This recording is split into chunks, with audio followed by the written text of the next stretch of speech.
The letter S. Once upon a time, there was a boy named Sam. Sam had a pet dog named Sandy.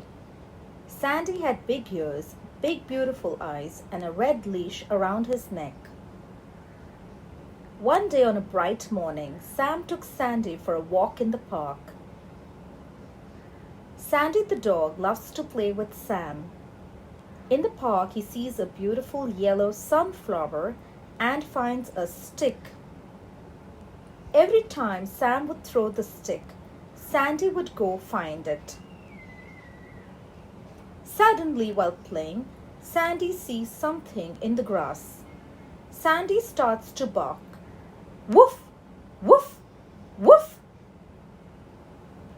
There was a snake in the grass.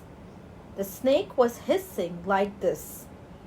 Sss, sss, sss, from behind the bushes.